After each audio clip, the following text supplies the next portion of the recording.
엄마가 무대에서 울던 그날 나는 비로소 깨달았습니다.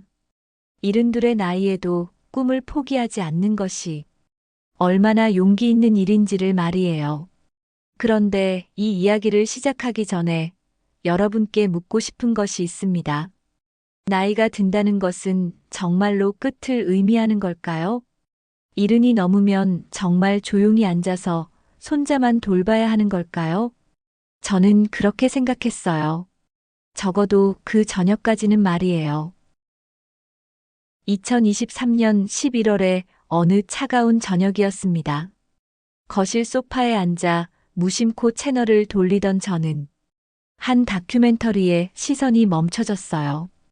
KBS 특집 나이는 숫자일 뿐 액티브 시니어들의 새로운 도전이라는 제목이 화면 아래 떠올랐습니다. 70 넘은 나이에 저렇게 무대를 장악한다고 저도 모르게 중얼거렸습니다. 화면 속에서는 73살의 한 할아버지가 할리 데이비슨 오토바이에 올라타 시속 80km로 강원도 산길을 질주하고 있었어요. 바람에 날리는 흰 머리카락, 선글라스 너머로 보이는 단단한 눈빛. 그분은 마치 20살 청년처럼 자유로워 보였어요. 은퇴 후 20년 동안 집에만 있다가 작년에 처음 오토바이를 배웠어요. 이제야 진짜 제 인생이 시작된 것 같습니다. 할아버지의 인터뷰가 흘러나왔어요. 그 목소리에는 후회도 체념도 없었습니다. 오직 설렘과 기대만이 가득 찬 것 같았어요. 화면이 바뀌었어요. 이번에는 75살의 한 할머니가 런웨이를 걸어 나오고 있었어요. 시니어 모델로 데뷔한 지 3개월 만에 패션 위크의 메인 모델이 된 분이었어요. 구부정했던 어깨는 쫙 펴져 있었고 주름진 얼굴에는 자신감이 넘쳐 흘렀습니다. 나이 든 몸이 아름답지 않다고 누가 정했나요? 제가 직접 보여드리겠습니다. 70이어도 80이어도 우리는 아름다울 수 있다고요. 할머니는 카메라를 향해 당당히 미소 지었습니다. 그 미소에는 수십 년간 참아왔던 꿈에 대한 간절함이 담겨 있었어요. 저는 화면에서 눈을 떼지 못했어요. 가슴 어딘가에서 뜨거운 것이 올라오고 있었습니다. 나도 언젠가 저런 용기를 낼 수 있을까?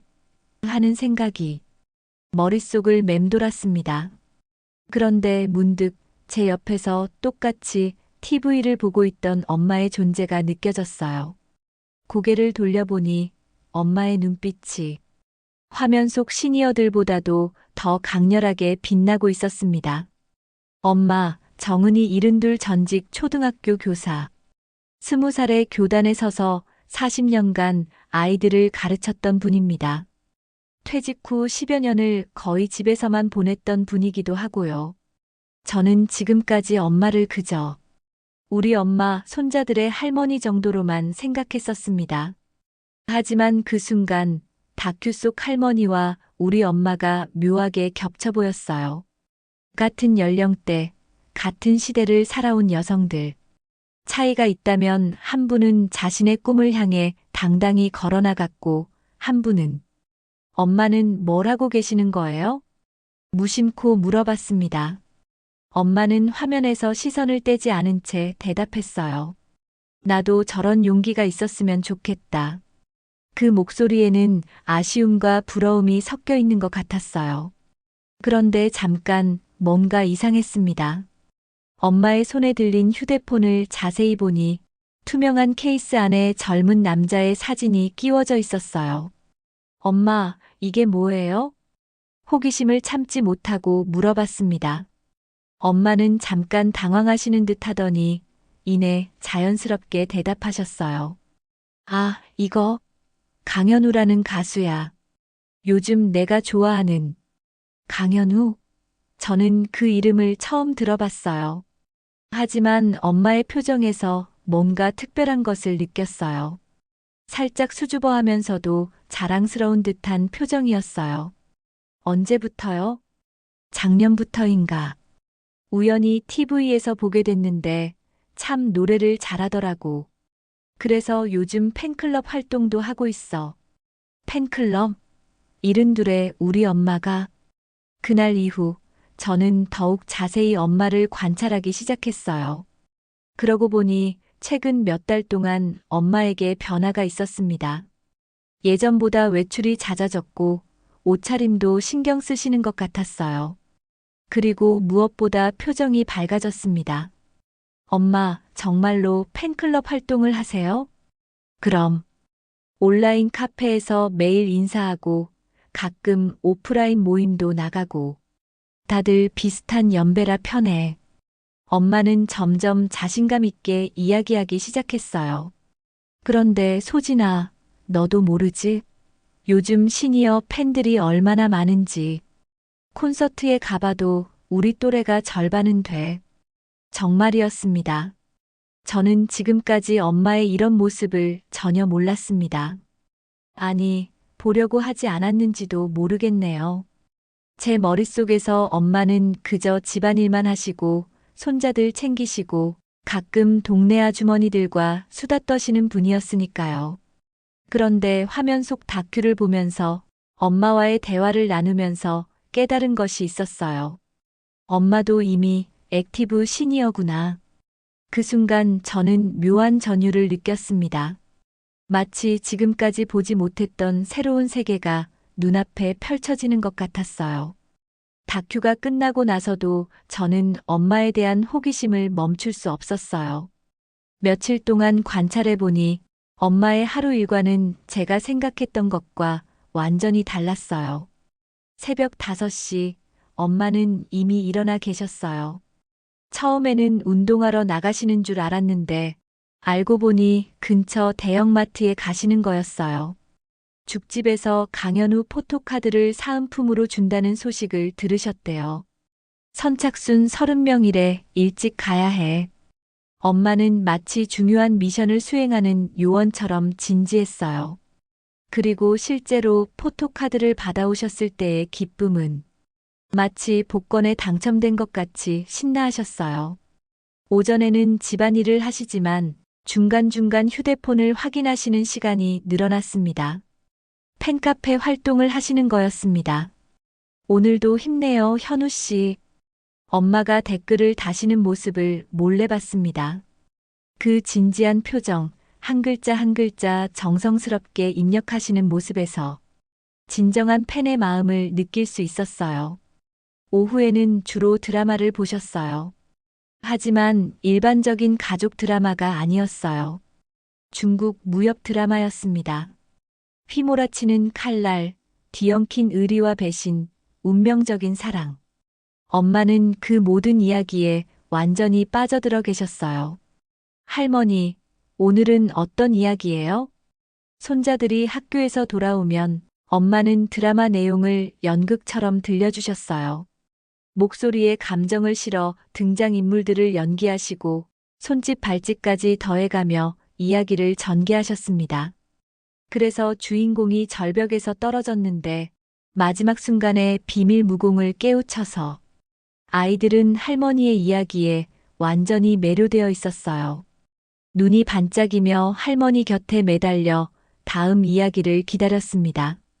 할머니 덕분에 학교에서 발표할 때도 재미있게 할 수 있어요.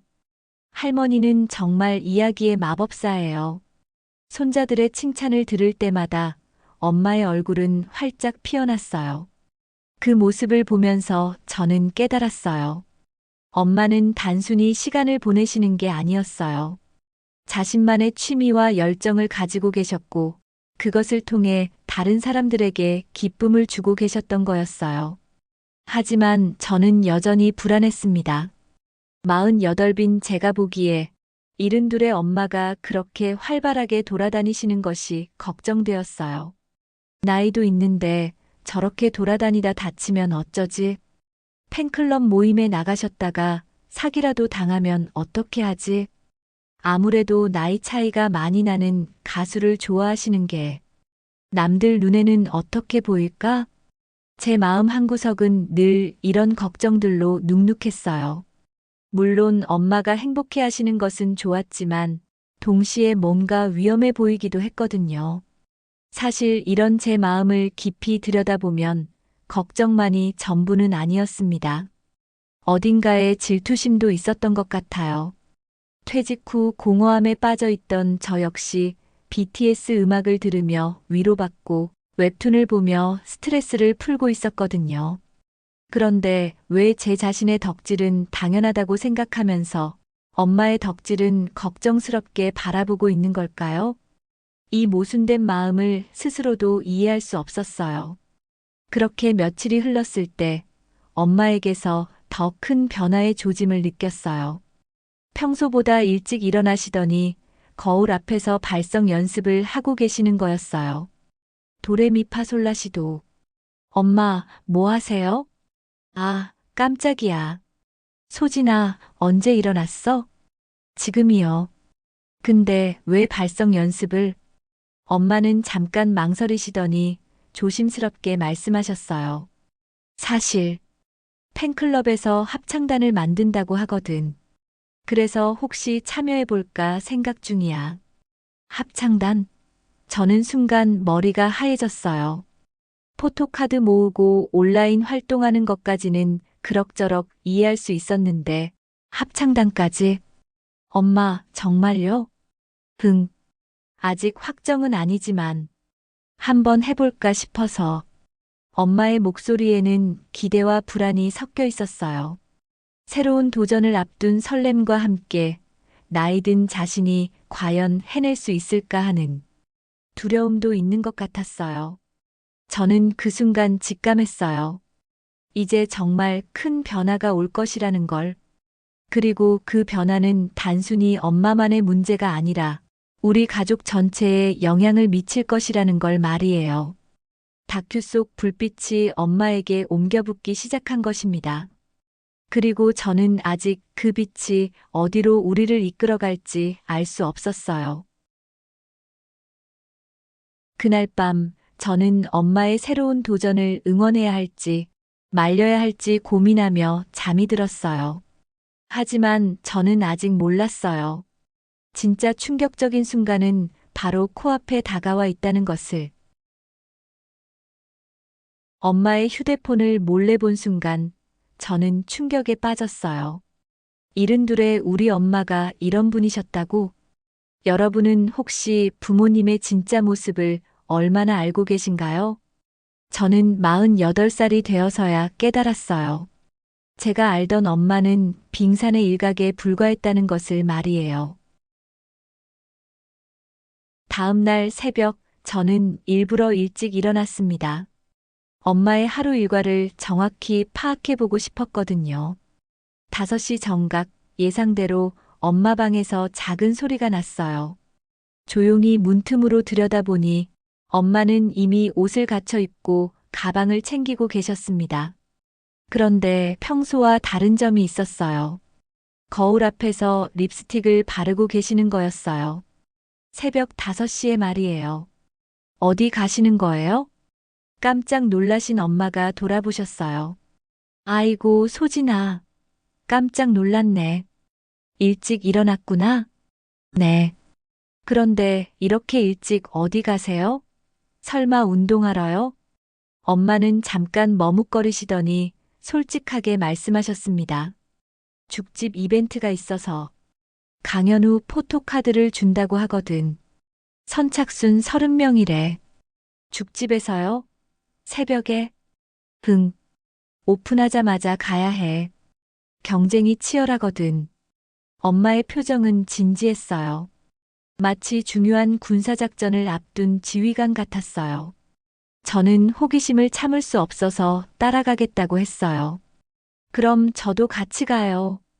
정말? 그럼 차 타고 가자. 죽집에 도착했을 때 이미 20여 명의 사람들이 줄을 서 있었어요. 그런데 놀라운 것은 대부분이 50대 이상의 여성분들이라는 점이었어요. 은희 씨 왔네. 어머, 정말 일찍 왔구나. 오늘은 딸도 같이 왔네. 엄마를 아는 분들이 반갑게 인사했어요. 저는 얼떨떨했어요. 엄마에게 이런 커뮤니티가 있었다는 걸 처음 알았거든요. 얘들아, 우리 소진이야. 내가 늘 이야기하던. 아, 선생님 따님. 정말 예쁘네. 어머, 엄마가 자랑 많이 하셨어요. 저는 당황스러웠습니다. 엄마가 이분들에게 저 이야기를 하고 다니셨다고요? 줄을 서서 기다리는 동안 저는 이분들의 대화를 엿들을 수 있었어요. 이번에 나온 포토카드 진짜 예쁘더라. 맞아. 특히 미니 3집 때 찍은 건 레어템이잖아. 나는 콘서트 포토카드가 제일 좋던데. 무대 의상 입은 모습이 정말. 이분들은 포토카드의 희기도, 촬영 시기, 심지어 사진 각도까지 세세하게 분석하고 계셨어요. 저는 입이 다물어지지 않았어요. 마침내 죽집이 문을 열었습니다. 그 순간 질서정연했던 줄이 약간의 경쟁 모드로 바뀌었어요. 하지만 서로 밀치지는 않으셨어요. 대신 아줌마 먼저 가세요. 괜찮아. 천천히 하며. 서로 배려하는 모습이 인상적이었어요. 엄마가 포토카드를 받으셨을 때의 그 표정. 마치 금메달을 딴 올림픽 선수 같았어요. 소진아, 봐봐. 이번 건 진짜 레어야. 엄마는 포토카드를 조심스럽게 투명 케이스에 넣으시며 환하게 웃으셨어요.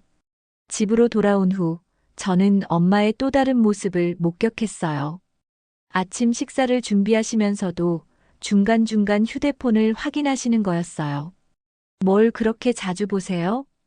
팬카페 활동해야지. 출석 체크도 해야 하고. 엄마는 능숙하게 휴대폰을 조작하셨어요. 그런데 잠깐, 제가 본 것이 맞나요? 엄마가 이모티콘을 사용하고 계시는 거였어요. 그것도 하트 이모티콘을. 엄마, 이모티콘도 쓰세요? 그럼. 요즘은 기본이잖아. 보기 좋게 하려면 이런 것도 써야지. 저는 깜짝 놀랐어요. 평소 카카오톡도 서툴게 사용하시던 엄마가 언제 이렇게 디지털에 능숙해지셨을까요? 슬쩍 엄마 어깨 너머로 휴대폰 화면을 봤어요.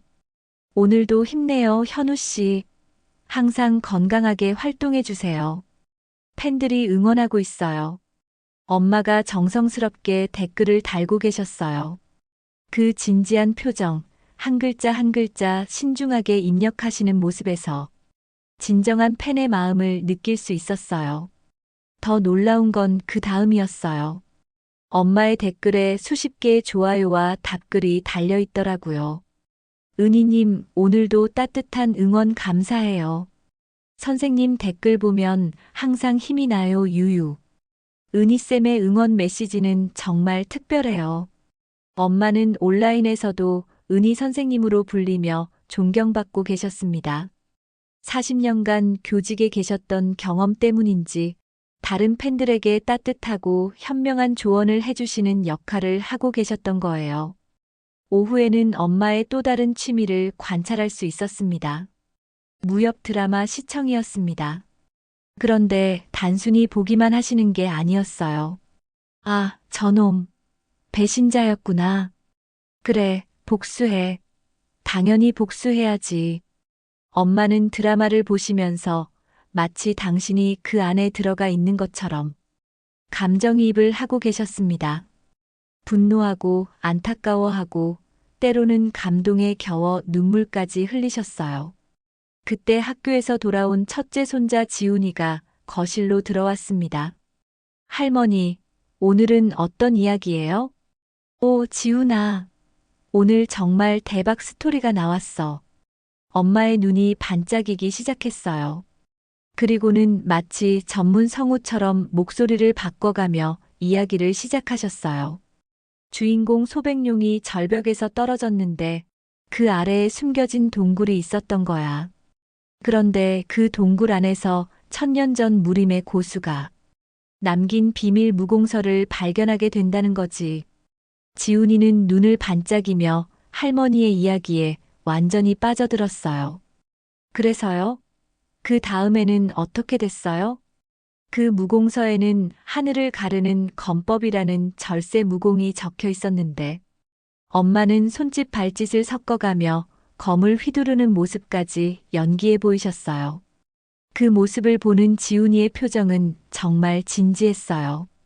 잠깐 후 둘째 손자 지민이도 합류했습니다. 할머니, 저도요. 들어도 되죠?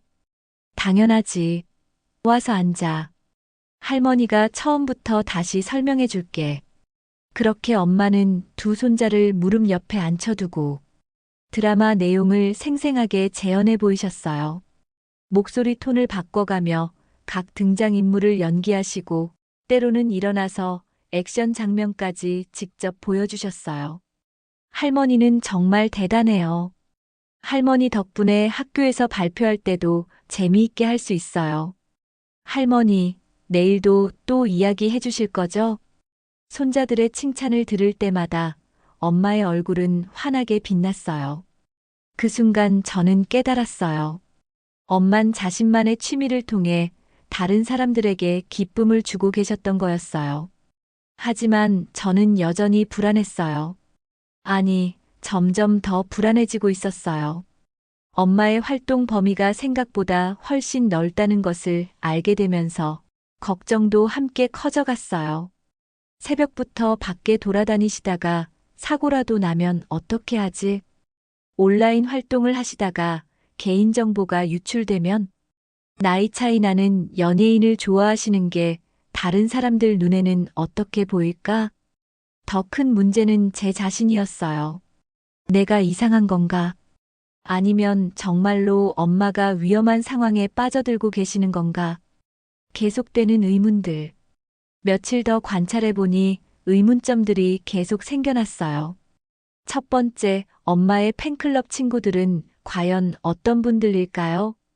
아침에 죽집에서 만난 분들은 다들 친절해 보였지만 온라인에서는 어떤 일들이 벌어지는지 알 수 없었어요. 두 번째, 엄마가 포토카드나 굿즈에 얼마나 많은 돈을 쓰고 계실까? 하나하나는 작은 금액이지만 모이면 만만치 않을 것 같았어요. 세 번째, 그리고 가장 중요한 것. 엄마는 정말로 행복하신 걸까? 아니면 외로움을 달래려는 것일까? 이런 의문들이 머릿속을 맴돌 때 결정적인 순간이 찾아왔어요. 충격적인 발견. 그날 오후 엄마가 잠깐 장 보러 나가신 사이 저는 우연히 엄마 방에 들어가게 되었어요. 깜빡하고 두고 간 빨래를 넣어드리려고요. 그런데 책상 위에 놓인 공책이 눈에 들어왔어요. 표지에 예쁜 글씨로 덕질 다이어리라고 적혀 있었어요. 호기심을 참을 수 없어서 살짝 열어봤어요. 2024년 3월 15일. 오늘 현우 씨 새 앨범이 나왔다. 타이틀곡이 정말 좋다. 가사를 읽어보니 젊은 사람들의 고민이 담겨 있더라. 나도 저런 나이가 있었는데, 그때는 그런 고민을 털어놓을 곳이 없었지. 요즘 젊은이들은 좋겠다. 2024년 4월 2일. 팬카페에서 새로운 친구들을 만났다. 다들 비슷한 나이대라 편하다. 오랜만에 같은 관심사로 이야기할 수 있어서 즐겁다. 혜자 씨는 부산에 살지만 온라인에서 매일 만난다. 신기한 세상이다. 2024년 4월 20일. 지훈이가 할머니 이야기가 재미있다고 했다. 내가 들려주는 드라마 이야기 말이다. 아이들이 즐거워하는 모습을 보니 내 마음도 기쁘다. 이런 것도 나의 역할일까? 저는 숨이 멎을 뻔했어요. 엄마의 덕질은 단순한 취미가 아니었어요. 외로움을 달래고 새로운 사람들과 소통하고 가족들에게 기쁨을 주는 복합적인 의미를 가지고 있었던 거예요. 그런데 마지막 페이지를 넘겼을 때 저는 더 큰 충격을 받았어요. 2024년 5월 10일.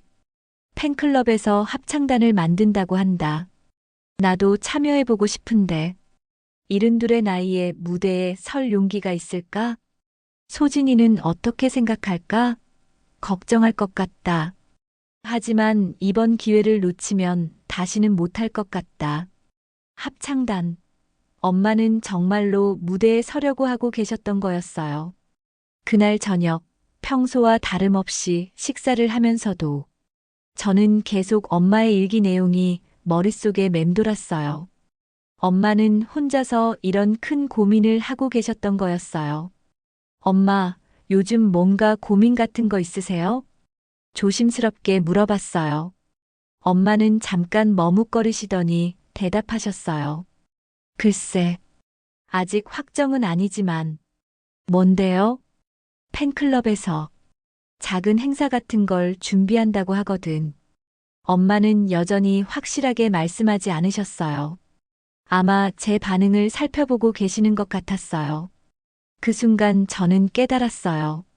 지금까지 보아온 엄마의 모든 변화들, 새벽 포토카드 미션부터 온라인 활동, 드라마, 스토리텔링까지 이 모든 것들이 하나의 큰 그림을 완성해 가고 있었던 것입니다.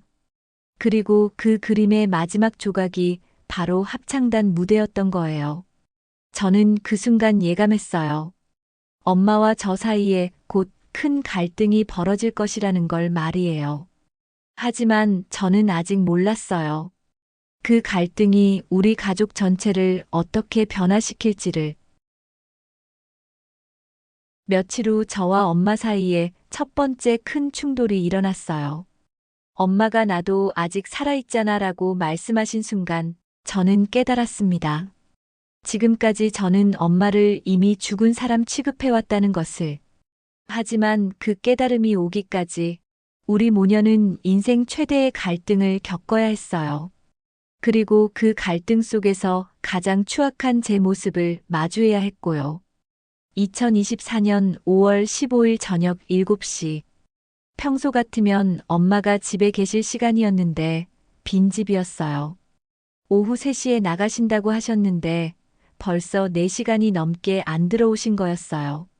핸드폰으로 전화를 걸어봤지만 받지 않으셨어요. 2번, 3번, 5번째 전화에서야 겨우 연결됐어요. 여보세요? 엄마 목소리가 평소와 달랐어요. 조금 쉰 것 같으면서도 어딘가 들떠 있는 것 같았어요. 엄마, 어디세요? 벌써 7시예요. 아, 소진아. 미안해. 시간 가는 줄 몰랐네. 지금 가는 중이야. 도대체 어디서 뭘 하신 거예요? 잠시 망설임이 있더니 엄마가 말씀하셨어요. 팬클럽 모임 있었거든. 곧 들어갈게. 전화가 끊어졌어요. 저는 뭔가 이상함을 느꼈어요. 평소 엄마는 어디 가시든 자세히 말씀해 주시는 편인데 오늘은 유독 말을 아끼시는 것 같았어요. 30분 후 현관문이 열리는 소리가 났어요. 엄마가 들어오셨는데 첫인상부터 평소와 달랐어요. 얼굴이 붉게 달아올라 있으셨고 눈빛이 이상하게 반짝이고 있었어요.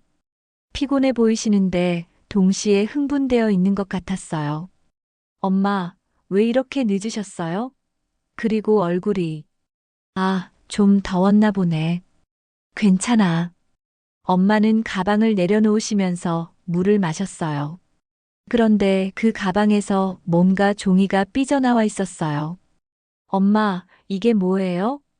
제가 종이를 가리키자 엄마는 깜짝 놀라며 재빨리 가방을 닫으셨어요. 아, 아무것도 아니야. 하지만 저는 이미 봤어요. 팬클럽 합창단 모집 안내라는 제목과 함께 5월 25일 오디션이라는 글자를 말이에요. 엄마, 혹시 합창단에 지원하신 거예요? 더 이상 숨길 수 없다는 듯이 엄마는 한숨을 쉬시며 소파에 앉으셨어요. 소진아, 앉아봐. 이야기할 게 있어. 제 심장이 빨리 뛰기 시작했어요. 뭔가 큰 일이 벌어질 것 같은 예감이 들었어요. 오늘 팬클럽에서 합창단 준비 모임이 있었어. 그래서 다녀온 거야. 준비 모임요? 응. 다음 주에 오디션이 있거든. 그래서 오늘은 연습을 좀 해봤지. 엄마는 조심스럽게 말씀을 이어가셨어요. 소진아, 엄마가 그 합창단에 지원해 보려고 해. 순간 머리가 하얘졌어요. 설마 했던 일이 현실이 되는 순간이었어요. 엄마, 정말이에요? 응. 오늘 연습해 보니까 생각보다 재미있더라고. 그리고 엄마는 잠시 망설이시더니 계속 말씀하셨어요. 나도 한 번쯤은 무대에 서보고 싶어. 이 나이에 말이야. 그 말을 듣는 순간 제 안에서 뭔가 폭발했습니다. 엄마, 이 나이에 무대까지 나가시겠다고요? 제 목소리가 의도치 않게 높아졌어요. 나이가 몇인데 그런 일을 하시려고 해요? 다른 사람들이 뭐라고 생각하겠어요? 엄마의 표정이 굳어졌어요. 다른 사람들이 뭐라고 하는 게 중요해? 중요하죠. 엄마 나이를 생각해 보세요. 72이에요, 72. 그래서 엄마의 반문에 저는 더욱 흥분했습니다. 그래서요? 엄마, 정신 차리세요. 그냥 집에서 조용히 손자나 돌보시면 안 돼요? 왜 자꾸 밖으로 나돌아다니려고 하시는 거예요? 그 순간 엄마의 눈빛이 차갑게 변했어요. 소진아, 지금 뭐라고 한 거야? 사실대로 말하는 거예요. 엄마가 요즘 하시는 행동들이 다 이상해요. 새벽부터 포토카드 받으러 다니고 온라인에서 댓글 달고 이제는 무대까지 서겠다고. 제 목소리는 점점 더 날카로워졌습니다.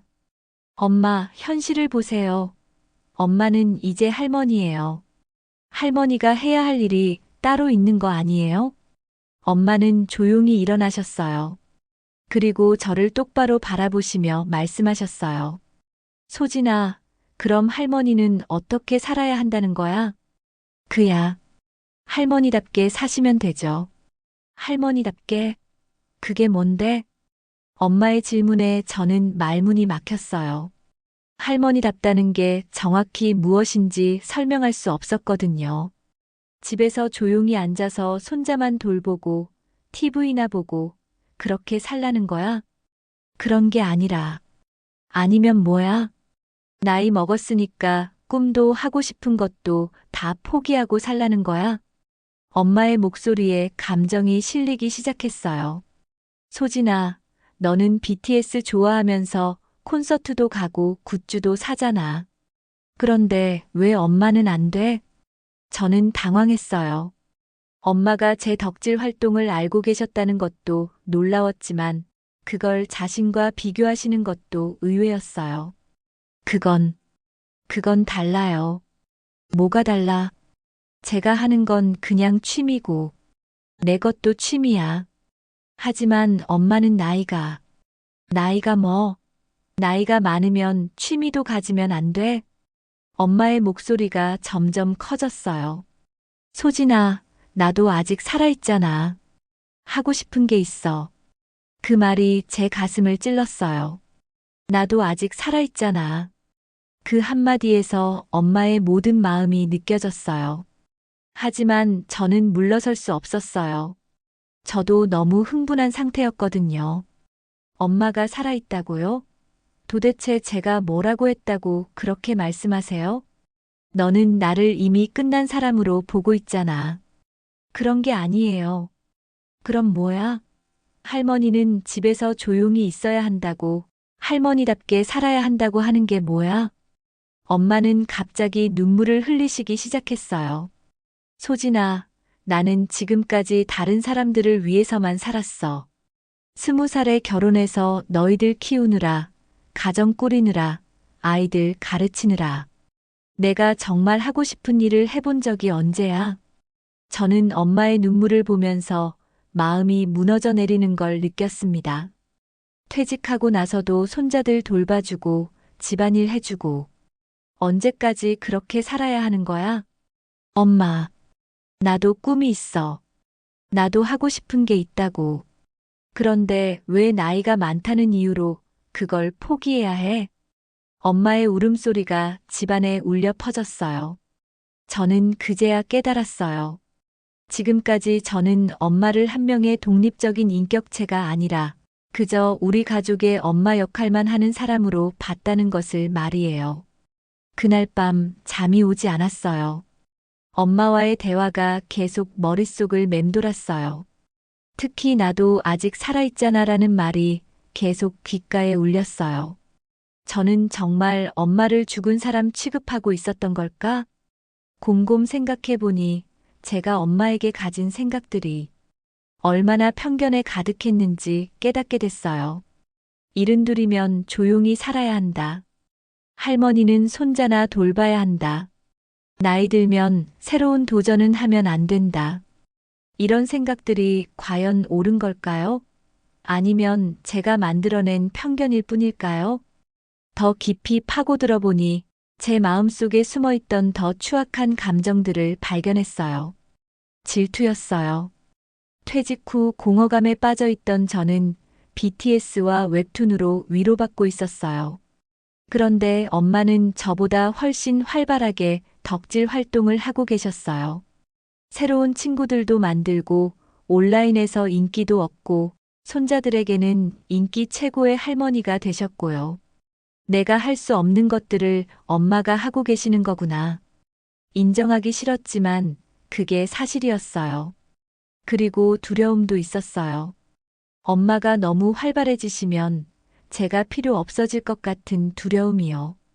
지금까지 저는 엄마를 돌봐드리는 딸의 역할에서 존재감을 찾고 있었는데 엄마가 독립적으로 활동하시면 제 역할이 사라질 것 같았어요. 다음 날 아침 어색한 분위기 속에서 아침 식사를 했어요. 엄마는 평소보다 말씀이 적으셨고 저도 어떻게 말을 꺼내야 할지 몰랐어요. 그때 첫째 손자 지훈이가 물었어요. 할머니, 왜 기분이 안 좋아 보여요? 엄마는 억지로 미소를 지으시며 대답하셨어요. 아니야, 그냥 좀 피곤해서 그래. 그럼 오늘은 무협 이야기 안 해주세요? 그 말에 엄마의 표정이 더욱 어두워졌습니다. 글쎄, 할머니가 이야기해주는 게 좋을까? 당연하죠. 할머니 이야기가 제일 재미있어요. 둘째 지민이도 거들었어요. 맞아요. 할머니는 정말 이야기의 마법사예요. 그 순간 제가 얼마나 잘못된 생각을 하고 있었는지 깨달았어요. 아이들에게 엄마는 단순한 할머니가 아니라 이야기의 마법사였어요. 엄마만의 특별한 재능과 매력을 가진 한 명의 인격체였던 거죠. 저녁에 남편 재호가 퇴근해서도 분위기는 계속 어색했어요. 무슨 일 있었어? 남편이 조심스럽게 물었어요. 저는 어제 있었던 일을 설명했어요. 그래서 어머니가 합창단에 나가시겠다고? 네. 그런데 전 반대예요. 너무 위험할 것 같아서. 남편은 잠시 생각하더니 말했어요. 소진아, 어머니가 행복해 하시는 것 같은데 굳이 말릴 필요가 있을까? 당신도 그렇게 생각해요? 어머니 연세를 생각하면 걱정되는 마음도 이해해. 하지만 어머니가 정말 하고 싶어 하시는 것 같은데. 남편의 말에 저는 더욱 혼란스러워졌어요. 며칠 후 동네 마트에서 아는 아주머니를 만났어요. 어머, 소진이 엄마. 아, 네. 안녕하세요. 요즘 지훈 할머니 되게 젊어지신 것 같던데 뭔가 좋은 일 있어요? 저는 어떻게 대답해야 할지 몰랐어요. 그냥 취미 활동 좀 하세요. 아, 그래요? 뭔 취미요? 그게 팬클럽 활동이요. 팬클럽? 어떤? 강현우라는 가수. 아주머니의 표정이 묘하게 변했어요. 아, 그 젊은 가수. 요즘 시니어 팬들이 많다던데. 그런데 어머니가 그런 걸 하세요? 그 말투에서 미묘한 비판의 뉘앙스를 느꼈어요. 저도 모르게 얼굴이 빨개졌어요. 네, 좋아하세요. 그래도 나이가 있으신데. 뭔가 좀. 아주머니는 말을 다 하지 않았지만 그 의미는 충분히 전해졌어요. 집으로 돌아오는 길에 저는 복잡한 마음이 들었어요. 혹시 제가 걱정하는 게 맞는 건 아닐까? 다른 사람들도 엄마를 이상하게 보는 것 같은데. 그날 저녁 엄마가 조심스럽게 말씀하셨어요. 소진아, 내일이 오디션이야. 가볼까 생각 중인데. 어떻게 생각해? 저는 대답할 수 없었어요. 마음 한편으로는 엄마를 응원하고 싶었지만 다른 한편으로는 여전히 걱정이 컸어요. 엄마가 정말 하고 싶은 거면 하세요. 겨우 그 말을 꺼냈어요. 정말 엄마의 눈이 반짝였어요. 네. 하지만 조심하세요. 고마워, 소진아. 엄마는 제 손을 꼭 잡으셨어요. 그런데 그 손이 조금 떨리고 있었어요. 엄마도 두려워하고 계시는 거였어요. 그 순간 저는 깨달았어요. 엄마도 저와 마찬가지로 불안해하고 계시다는 것을. 하지만 그 불안을 이겨내고 도전하려고 하신다는 것을 말이에요. 그날 밤 저는 잠들기 전에 생각했어요. 내일 엄마의 오디션이 어떤 결과를 가져올지, 그리고 그것이 우리 가족에게 어떤 변화를 몰고 올지를. 드디어 엄마의 오디션 날이 찾아왔어요. 그 오디션장에서 예상치 못한 일들이 벌어졌어요. 과연 이른둘의 엄마는 어떤 선택을 하실까요? 그날 무대 위에서 엄마가 흘린 눈물 한 방울 때문에 관객석에 앉아있던 300명이 모두 울었어요. 그리고 저는 그 순간 깨달았어요. 진짜 주인공이 누구인지를. 하지만 그 감동의 순간이 오기까지 저희는 상상도 못했던 위기를 겪어야 했어요. 오디션 당일의 아침. 2024년 5월 25일 토요일. 평소보다 일찍 잠에서 깼어요.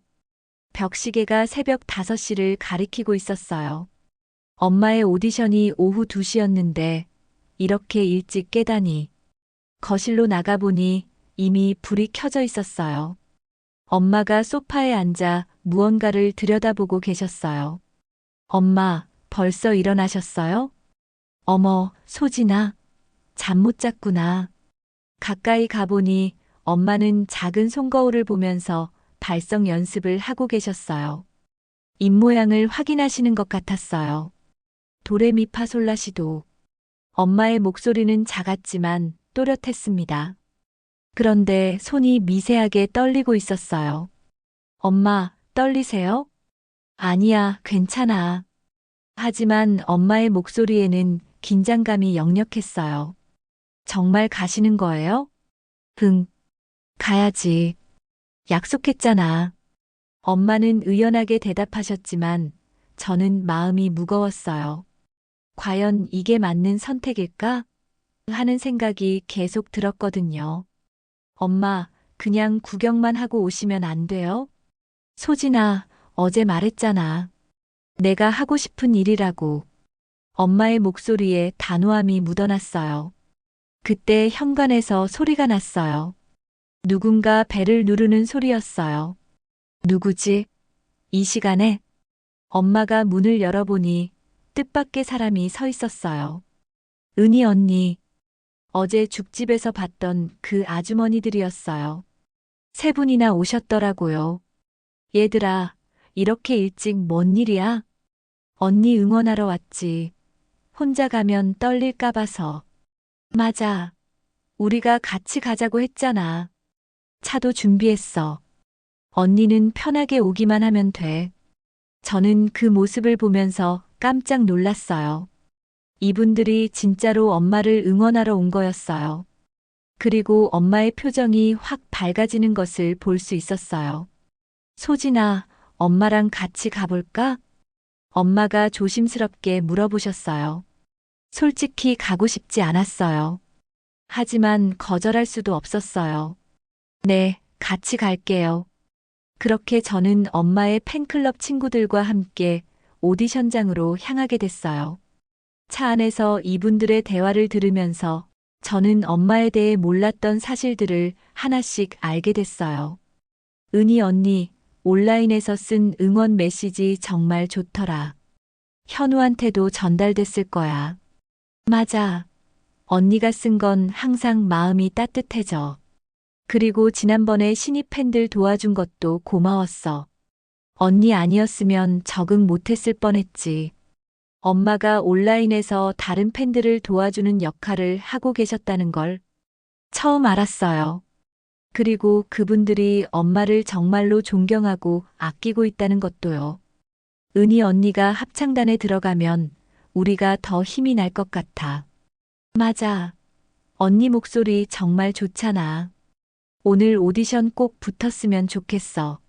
저는 차창 밖을 바라보면서 복잡한 마음이 들었어요. 이분들은 진심으로 엄마를 응원하고 있었어요. 그런데 정작 딸인 저는 왜 이렇게 걱정만 하고 있을까요? 오디션 장소는 강남의 한 문화센터였어요. 생각보다 많은 사람들이 있었어요. 대부분 50대 이상의 여성분들이었는데 다들 정말 젊어 보이시더라고요. 옷차림도 세련되고 화장도 예쁘게 하고 오셨더라고요. 어머, 경쟁이 치열하네. 엄마가 조금 긴장한 듯 말씀하셨어요. 언니, 괜찮아. 언니가 제일 잘할 거야. 팬클럽 친구들이 엄마를 격려했어요.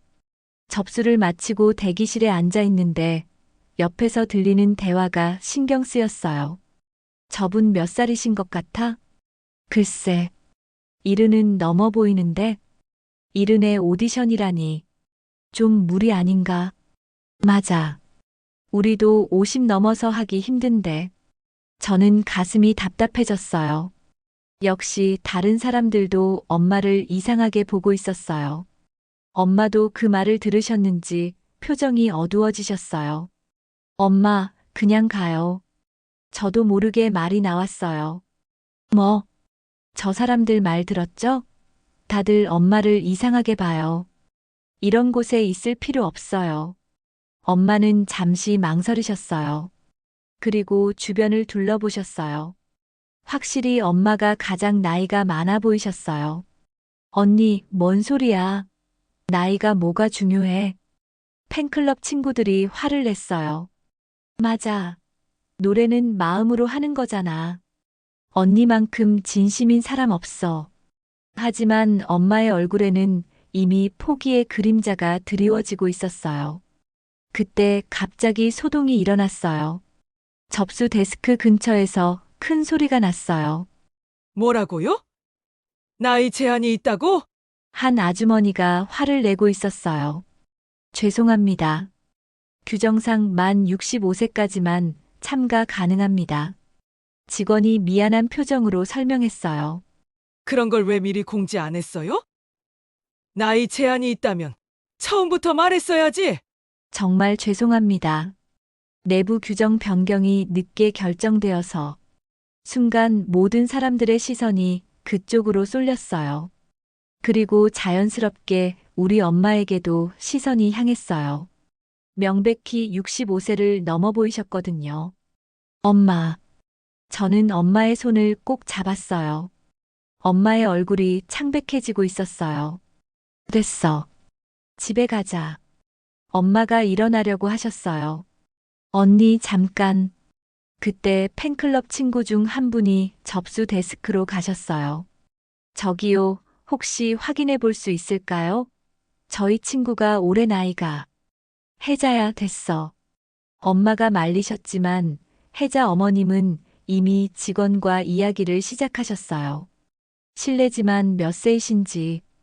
올해 72입니다. 엄마가 솔직하게 대답하셨어요. 주변이 순간 조용해졌어요. 72이라는 나이에 모든 사람들이 놀란 것 같았어요. 아, 그럼 죄송하지만 참가가 어려우실 것 같습니다. 직원의 말에 엄마는 고개를 끄덕이셨어요. 네, 알겠습니다. 그런데 그때 예상치 못한 일이 벌어졌어요. 잠깐만요. 한 목소리가 울려 퍼졌어요. 모든 사람들이 그쪽을 바라봤어요. 30대로 보이는 젊은 남자가 일어나 있었어요. 정장을 입고 있어서 주최 측 관계자로 보였어요. 저는 이번 행사 기획팀 김민수입니다. 그분이 자신을 소개했어요. 방금 말씀하신 연세가 72이시라고요? 네, 맞습니다. 엄마가 조심스럽게 대답하셨어요. 혹시 정은희 선생님이신가요? 순간 모든 사람들이 숨을 죽였어요. 엄마도 깜짝 놀라셨어요. 어떻게 제 이름을? 온라인 팬카페에서 항상 따뜻한 응원 메시지 올려주시는 그분 맞죠? 현우 씨가 직접 언급한 적이 있어요. 은희 선생님의 응원이 항상 힘이 된다고. 저는 귀를 의심했어요. 강현우가 우리 엄마를 직접 언급했다고요? 정말요? 엄마의 목소리가 떨렸어요. 네. 그래서 저희도 선생님이 누구신지 궁금했었어요. 혹시 오늘 오신다고 연락받았는데 그분이 바로 선생님이시네요. 연락받았다고요? 네. 현우 씨가 직접 부탁했어요. 은희 선생님이 오시면 꼭 좋게 해달라고. 그 순간 주변이 웅성거리기 시작했어요. 어머, 대단하네. 가수가 직접 알고 있다고? 진짜 유명인이었구나. 저는 정말 놀랐어요. 엄마가 온라인에서 이렇게 유명하셨다니. 선생님, 나이 제한은 걱정하지 마세요. 특별히 예외를 인정하겠습니다. 기획팀 직원의 말에 엄마는 눈물이 글썽했어요. 정말 괜찮을까요? 물론입니다. 오히려 저희가 감사한 일이에요. 그렇게 엄마는 결국 오디션을 받게 되셨어요. 하지만 순서가 가장 마지막이었어요. 거의 5시가 다 되어서야 엄마 차례가 왔어요. 정은희 선생님. 엄마의 이름이 호명됐어요. 엄마는 천천히 일어나셨어요. 그런데 다리가 후들후들 떨리고 있었어요. 엄마, 괜찮으세요? 응, 괜찮아. 하지만 전혀 괜찮아 보이지 않았어요. 오디션 룸으로 들어가는 엄마의 뒷모습을 보면서 저는 가슴이 조마조마했어요. 10분 후 엄마가 나오셨어요. 얼굴이 빨갛게 달아올라 있었어요. 어땠어, 언니? 잘했어? 팬클럽 친구들이 궁금해했어요. 글쎄, 모르겠어. 너무 떨려서. 엄마는 힘없이 대답하셨어요. 결과 발표는 일주일 후라고 했어요. 집으로 돌아오는 길에 엄마는 계속 조용하셨어요. 엄마, 괜찮으세요? 응, 그냥 꿈 같아서 그래. 꿈 같다고요? 현우 씨가 나를 알고 있었다니. 정말 믿을 수가 없어. 엄마의 목소리에는 감동이 묻어 있었어요. 2024년 6월 1일 오후 3시. 엄마 휴대폰이 울렸어요. 여보세요? 엄마의 목소리가 긴장되어 있었어요. 저도 옆에서 귀를 기울였어요. 네, 정은희입니다. 네, 정말요. 네, 알겠습니다. 감사합니다. 전화를 끄는 엄마의 얼굴은 상기되어 있었어요. 소진아, 붙었어. 정말요? 응, 합창단에 뽑혔어. 그 순간 저는 복잡한 감정이 밀려왔어요. 기쁘기도 하고, 걱정되기도 하고. 엄마, 축하해요.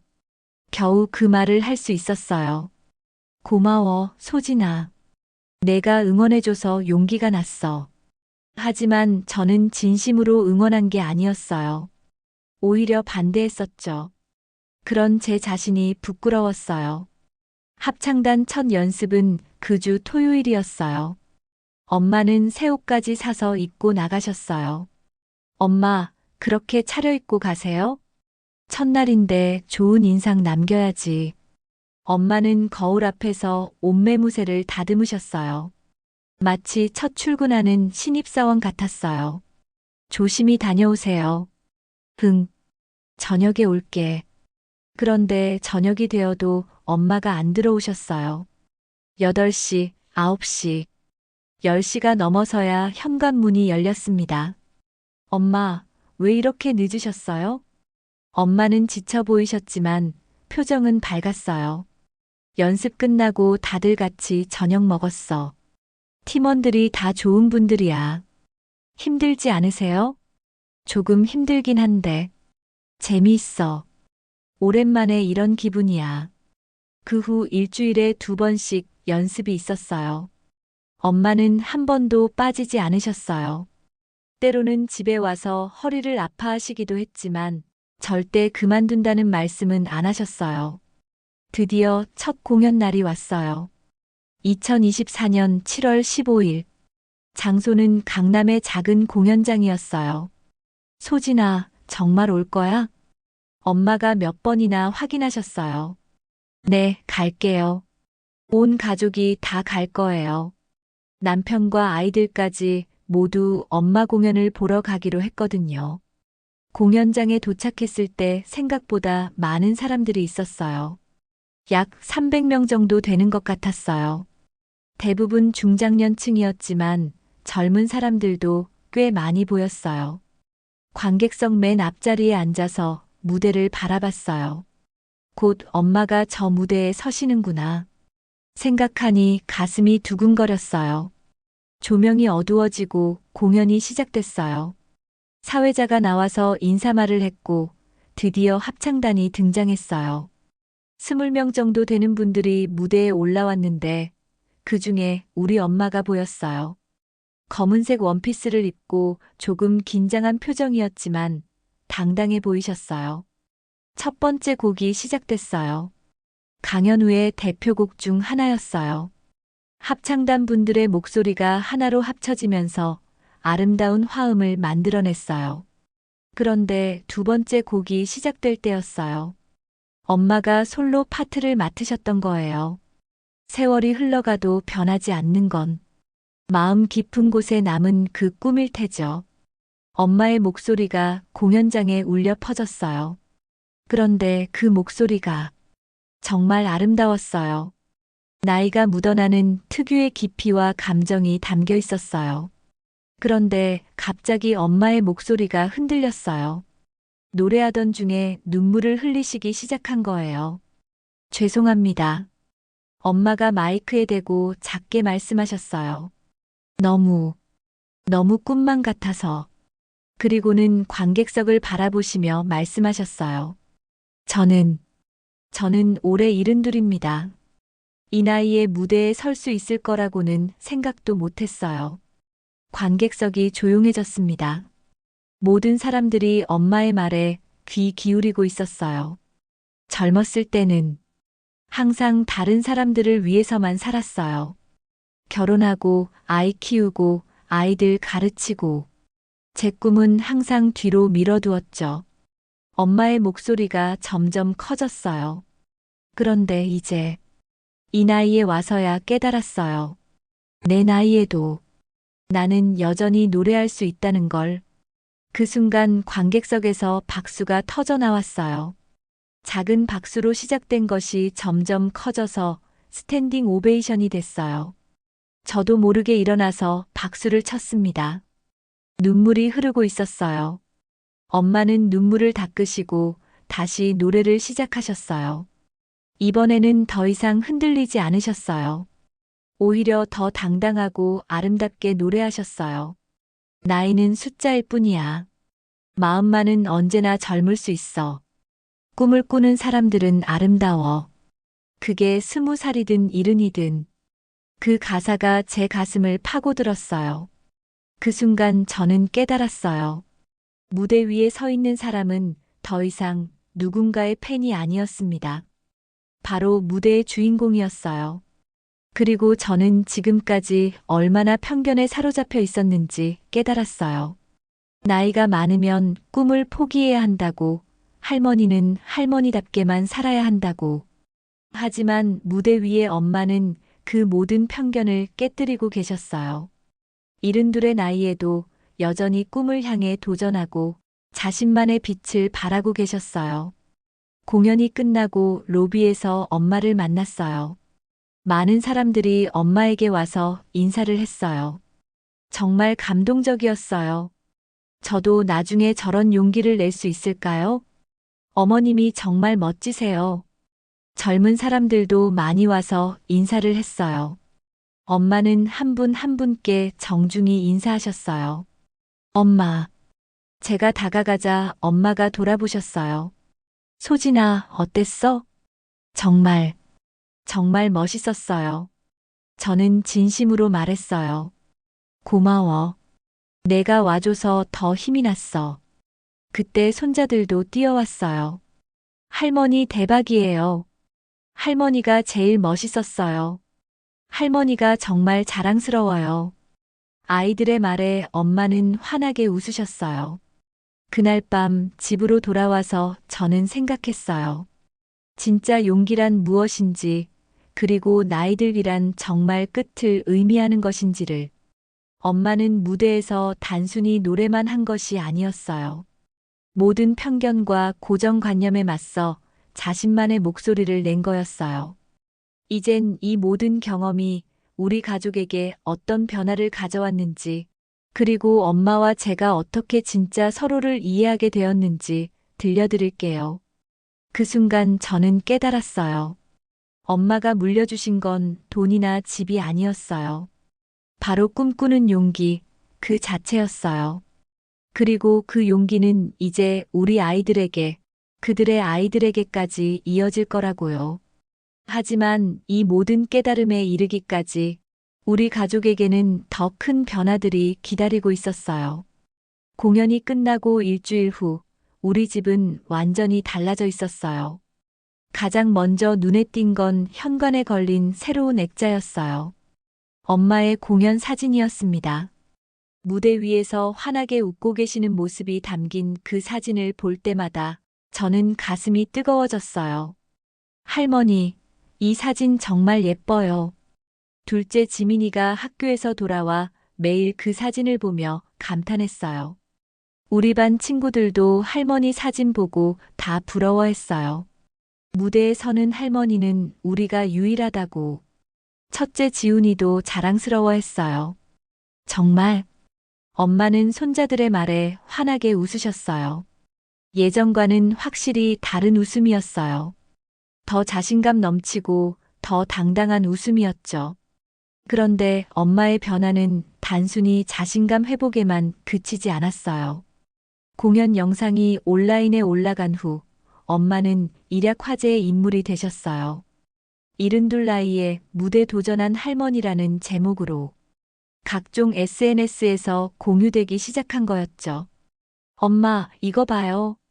저는 휴대폰을 들고 엄마께 달려갔어요. 유튜브 조회수가 100만을 넘고 있었어요. 정말 엄마도 깜짝 놀라셨어요. 댓글들 좀 보세요. 댓글들을 읽어드렸어요. 우리 엄마도 이렇게 살아가셨으면 좋겠어요. 나이는 정말 숫자일 뿐이네요. 감동받았습니다. 저도 꿈 포기하지 말아야겠어요. 할머니 덕분에 용기 얻었어요. 감사합니다. 수천 개의 댓글이 모두 응원과 감사의 메시지였어요. 그런데 가장 놀라운 댓글이 따로 있었어요. 안녕하세요. 저는 KBS 휴먼 다큐 제작팀입니다. 혹시 다큐멘터리 출연에 관심 있으시면 연락 주세요. 방송국에서 연락이 온 거였어요. 엄마, 정말 다큐멘터리에 나가실 거예요? 저는 반대하고 싶었지만 이번에는 다른 이유였어요. 엄마가 너무 유명해지시는 게 부담스러웠거든요. 글쎄, 어떻게 생각해? 엄마가 제 의견을 물어보셨어요. 예전과는 확실히 다른 모습이었어요. 혼자 결정하시는 대신 가족들과 상의하고 계셨어요. 엄마가 하고 싶으시면 하세요. 이번에는 진심으로 응원하는 마음이었어요. 하지만 너무 무리하지는 마세요. 알아, 고마워. 엄마는 제 손을 꼭 잡으셨어요. KBS 다큐멘터리 촬영이 시작됐어요. 제목은 나이는 숫자일 뿐, 72 할머니의 무대 도전기였어요. 촬영 당일 저도 함께 참여하게 됐어요. 딸의 시각에서 엄마의 변화를 증언해달라는 거였죠. 처음에는 어떤 마음이셨나요? PD님이 물어보셨어요. 솔직히 반대했어요. 저는 솔직하게 대답했어요. 왜 반대하셨을까요? 엄마가 다치실까봐 걱정됐거든요. 그리고 부끄럽지만 다른 사람들이 어떻게 볼까봐 신경도 쓰였고요. 지금은 어떠세요? 저는 잠시 생각했어요. 그리고 진심을 털어놨어요. 지금은 정말 자랑스러워요. 엄마가 제게 가르쳐 주셨거든요. 나이가 많다고 해서 꿈을 포기할 필요는 없다는 걸요. 촬영 중에 인터뷰어가 엄마께 질문했어요. 혹시 후회되는 건 없으세요? 이렇게 늦게 시작한 것이요. 엄마는 잠시 생각하시더니 대답하셨어요. 후회요? 전혀 없어요. 오히려 지금이 적절한 때였던 것 같아요. 왜 그렇게 생각하세요? 젊었을 때는 다른 사람들을 돌보느라 바빴거든요. 지금이야 비로소 나 자신을 위한 시간을 가질 수 있게 됐죠. 그리고 카메라를 똑바로 보시며 말씀하셨어요. 나이가 많다고 해서 인생이 끝난 게 아니에요. 오히려 새로운 인생이 시작되는 거죠. 경험도 많고 두려울 것도 별로 없고. 이보다 좋을 때가 언제예요? 그 말을 들으면서 저는 엄마를 완전히 새로운 시각으로 보게 됐어요. 엄마는 단순히 나이 든 사람이 아니었어요. 인생의 풍부한 경험을 바탕으로 더 깊고 의미 있는 도전을 하고 계셨던 거죠. 가장 놀라운 변화는 손자들에게 일어났어요. 지훈이는 평소보다 발표를 적극적으로 하기 시작했어요. 엄마, 오늘 학교에서 발표했는데 선생님이 정말 잘했다고 하셨어요. 정말? 어떤 발표? 할머니 이야기요. 할머니가 72 나이에 무대에 서신 용기에 대해서 발표했어요. 지훈이는 할머니의 이야기를 통해 용기의 의미를 배워가고 있었어요. 지민이는 더욱 극적이었어요. 엄마, 저도 나중에 할머니처럼 될 거예요. 할머니처럼? 네. 나이가 많아져도 꿈을 포기하지 않는 사람이요. 8살짜리가 이런 말을 하다니. 저는 정말 놀랐어요. 그날 밤 남편 재호가 조심스럽게 말했어요. 소진아, 사실 나도 어머니 보면서 많은 생각을 하게 됐어. 어떤 생각? 나도 회사에서 은퇴하고 나면 뭘 하며 살아야 할지 막막했거든. 그런데 어머니 보니까 인생이 끝나는 게 아니라 새로 시작되는 거구나 싶어. 남편도 엄마의 도전에서 영향을 받고 있었던 거예요. 어머니가 정말 대단하신 것 같아. 그리고 너도, 나도, 처음엔 반대했지만 결국 어머니를 응원해 준 거잖아. 쉽지 않았을 텐데. 남편의 말에 저는 새삼 깨달았어요. 이 모든 변화는 엄마 혼자만의 것이 아니었어요. 우리 가족 모두가 함께 성장하고 있었던 거죠. 다큐멘터리가 방송된 후 엄마는 정말 유명 인사가 되셨어요. 길에서 사람들이 알아보고 인사를 했고 각종 강연 요청도 들어왔습니다. 은희 선생님, 저희 대학 평생교육원에서 강연해 주실 수 있을까요? 시니어 대학에서 경험담을 나눠주셨으면 합니다. 노인복지관에서 공연해 주실 수 있나요? 하루에도 몇 통씩 전화가 왔어요. 엄마는 모든 요청을 다 들어주실 수는 없어서 선별적으로 참여하셨습니다. 특히 같은 연배의 어르신들을 위한 행사를 우선적으로 선택하셨어요. 그러던 중 정말 놀라운 기회가 찾아왔어요. 강연 후의 콘서트에서 특별 게스트로 초대받은 거였어요. 정말이에요? 정말 콘서트 무대에 서신다고요? 저는 믿을 수가 없었어요. 현우 씨가 직접 제안했대. 함께 듀엣으로 한 곡 하자고. 엄마의 얼굴은 상기되어 있었어요. 엄마, 떨리지 않으세요? 당연히 떨리지. 그런데 이상하게 두렵지는 않아. 왜요? 이미 한 번 해봤잖아. 그리고 이번에는 혼자가 아니야. 현우 씨와 함께니까. 엄마의 목소리에는 확신이 담겨 있었어요. 2024년 9월 15일. 정말 큰 공연장이었어요. 관객이 10,000명도 넘는 것 같았어요. 우리 가족은 VIP석에 앉아서 엄마의 무대를 기다렸어요. 할머니 나올까? 언제 나와? 아이들도 흥분해 있었어요. 드디어 강현우가 엄마를 소개했어요. 오늘 특별한 분을 모셨습니다. 항상 저에게 따뜻한 응원을 보내주시고 72의 나이에도 꿈을 포기하지 않으시는 정은희 선생님입니다. 관객들의 박수가 터져 나왔어요. 그리고 엄마가 무대에 나타나셨어요. 엄마와 강현우가 함께 부른 노래는 꿈을 꾸는 사람들이었어요. 나이는 숫자일 뿐이야. 마음만은 언제나 젊을 수 있어. 꿈을 꾸는 사람들은 아름다워. 그게 20살이든 70이든 만 명의 관객이 함께 따라 불렀어요. 그 순간 공연장이 하나가 됐어요. 엄마의 목소리는 흔들리지 않았어요. 오히려 더 깊고 감동적이었어요. 수십 년의 인생 경험이 묻어나는 그런 목소리였어요. 노래가 끝나고 관객들이 일어서서 박수를 쳤을 때 저는 눈물을 참을 수 없었어요. 공연이 끝나고 백스테이지에서 강현우를 만났어요. 선생님 정말 멋있으셨어요. 강현우가 엄마께 정중히 인사했어요. 아니야, 현우 씨 덕분이지. 고마워.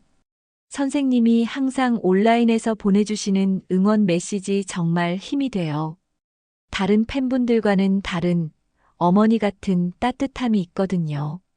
그 말에 엄마는 뭉클해 하셨어요. 그리고 선생님 덕분에 저도 많이 배웠어요. 나이가 들어도 꿈을 포기하지 말아야 한다는 걸요. 젊은 가수가 72의 팬에게 배움을 얻는다니. 정말 신기한 일이었어요. 집으로 돌아가는 차 안에서 저는 엄마께 물었어요. 엄마, 정말 행복하세요? 응, 정말 행복해. 후회는 없으세요? 이렇게 바쁘게 사시는 거? 엄마는 잠시 생각하시더니 대답하셨어요. 소진아, 나는 지금 진짜 살고 있는 것 같아. 그동안은 그냥 시간만 보내고 있었던 것 같은데. 진짜 산다는 게 뭐예요? 내가 원하는 일을 하고 사람들에게 기쁨을 주고 새로운 걸 배우고 그런 거 아닐까? 그 말을 들으면서 저는 깨달았어요. 엄마는 단순히 취미를 즐기시는 게 아니었어요. 진정한 자기 실현을 하고 계셨던 거죠. 그날 밤 잠자리에 들기 전에 저는 생각했어요. 엄마가 보여주신 용기, 그 용기를 저도 배워야겠다고. 사실 저에게도 미뤄둔 꿈이 있었거든요. 예전부터 글쓰기를 좋아했는데 회사 일에 치여 포기했던 거였어요. 나도 엄마처럼 용기를 내볼까? 다음 날 저는 온라인 글쓰기 클래스에 등록했어요. 작은 시작이었지만 엄마가 보여주신 용기를 따라해보고 싶었거든요. 3개월이 지난 후 우리 가족에게는 놀라운 변화들이 일어났어요. 엄마는 시니어 합창단의 리더가 되셨고 전국을 돌며 공연을 하고 계셨어요. 그리고 자서전 출간 제의도 받으셨죠. 저는 글쓰기 클래스를 통해 새로운 재능을 발견했고 블로그에 엄마 이야기를 연재하기 시작했어요.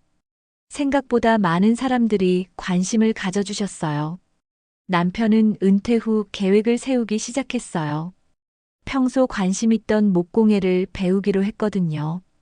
아이들은 더욱 적극적이고 용감해졌어요. 할머니의 용기를 보면서 자신들도 뭐든 할 수 있다는 자신감을 얻었거든요. 어느 일요일 오후 엄마와 단둘이 차를 마시면서 이야기를 나눴어요. 엄마, 진짜 물어보고 싶은 게 있었어요. 뭐야? 엄마는 언제부터 이렇게 용감하셨어요? 엄마는 빙그레 웃으셨어요. 나도 원래 용감하지 않았어. 그런데 어느 날 깨달았지. 두려워서 안 하는 것보다 해보고 후회하는 게 낫다고. 그게 언제였어요? 내 아빠가 돌아가시고 난 후였나. 인생이 정말 짧다는 걸 느꼈거든. 그때 생각했지. 나도 내가 원하는 일을 해보자고. 저는 그제야 이해했어요. 엄마의 변화는 갑작스럽게 일어난 게 아니었어요. 오랜 시간의 성찰과 깨달음이 있었던 거죠. 소진아, 너도 알겠지만 나이가 든다고 해서 꿈이 사라지는 게 아니야. 오히려 더 선명해지는 것 같아. 어떻게요? 젊었을 때는 이것저것 다 해보고 싶었는데 이제는 정말 하고 싶은 것만 남았거든. 그래서 더 간절하고 더 의미 있어. 엄마, 저도 언젠가 엄마처럼 나이 들고 싶어요. 제 말에 엄마는 깜짝 놀라셨어요. 나처럼? 네. 나이가 들어도 꿈을 포기하지 않고 새로운 도전을 하는 그런 어른이 되고 싶어요. 엄마는 제 손을 꼭 잡으셨어요. 소진아, 나이는 정말 숫자일 뿐이야.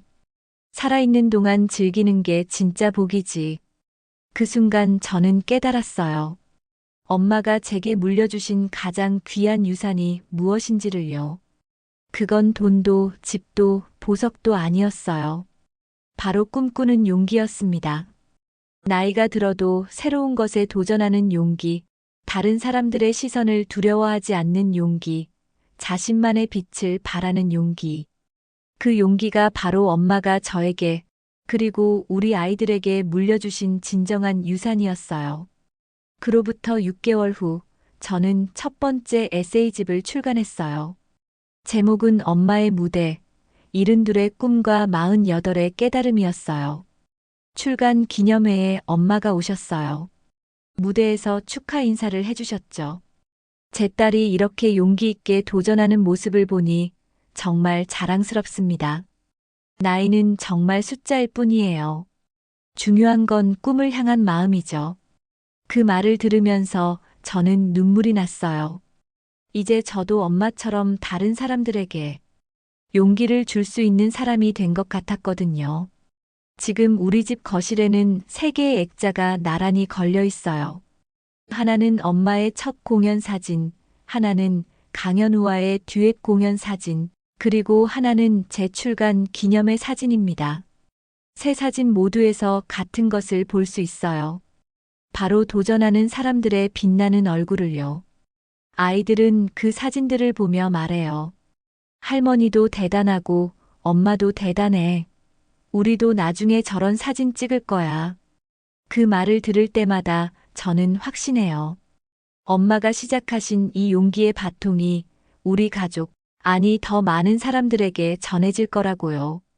덕질은 단순한 취미가 아니었어요. 삶을 향한 열정이었고 꿈을 향한 용기였으며 세대를 잇는 희망의 메시지였어요. 엄마는 72의 나이에 저에게 가장 귀한 선물을 주셨어요. 바로 나이는 숫자일 뿐이다라는 인생의 진리를요. 그리고 이제 저는 다짐해요. 언젠가 나도 무대 위에서 당당히 웃을 수 있기를. 살아있는 동안 나 역시 나의 빛을 다음 세대에게 물려줄 수 있기를. 왜냐하면 꿈을 꾸는 사람들은 아름다우니까요. 그게 20살이든 40이든 70이든 상관없이 말이에요. 여러분께도 말씀드리고 싶어요. 나이는 정말 숫자일 뿐입니다. 중요한 건 꿈을 향한 마음, 그리고 그 꿈을 현실로 만드는 용기예요. 오늘부터라도 늦지 않았어요. 당신만의 무대를 찾아보세요. 당신만의 빛을 발해보세요. 그 빛이 다음 세대에게, 그리고 세상에게 얼마나 큰 희망이 될지 모르니까요. 여러분, 나이가 들어도 인생의 주인공은 바로 당신입니다. 이 이야기가 마음에 닿았다면 구독, 좋아요, 공유 꼭 눌러주세요. 끝까지 들어주셔서 정말 고맙습니다.